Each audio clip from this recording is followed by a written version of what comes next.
Badan Meteorologi, Klimatologi, dan Geofisika (BMKG) memberikan peringatan dini cuaca di wilayah Indonesia pada Senin 5 Januari 2026.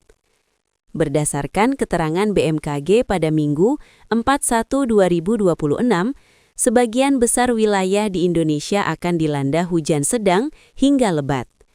Untuk itu, masyarakat yang beraktivitas di luar ruangan diimbau meningkatkan kewaspadaan dan kesiapsiagaan terhadap perakiraan cuaca tersebut.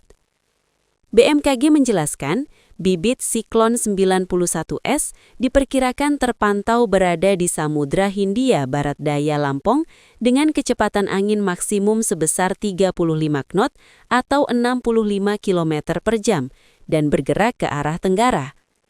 Secara umum, potensi bibit siklon tropis 91S untuk berkembang menjadi siklon tropis dalam 48 hingga 72 jam ke depan dalam kategori sedang hingga tinggi.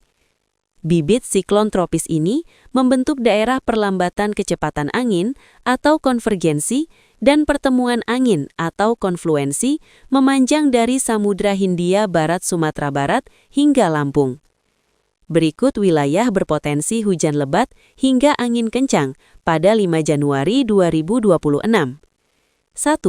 Wilayah berpotensi hujan sedang hingga lebat: Aceh, Sumatera Utara, Sumatera Barat, Sumatera Selatan, Kepulauan Bangka Belitung, Lampung, Jawa Barat, Jawa Tengah, Jawa Timur, Bali, Nusa Tenggara Timur, Kalimantan Barat, Kalimantan Timur, Kalimantan Utara, Kalimantan Selatan, Sulawesi Utara, Gorontalo, Sulawesi Tengah, Sulawesi Barat, Sulawesi Selatan, Sulawesi Tenggara, Papua Barat Daya, Papua Barat, Papua Tengah, Papua Pegunungan, Papua, Papua Selatan. 2. Wilayah berpotensi hujan lebat hingga sangat lebat: Maluku Utara, Maluku. 3. Wilayah berpotensi angin kencang: Maluku. Download Tribun X sekarang, menghadirkan lokal menjadi Indonesia.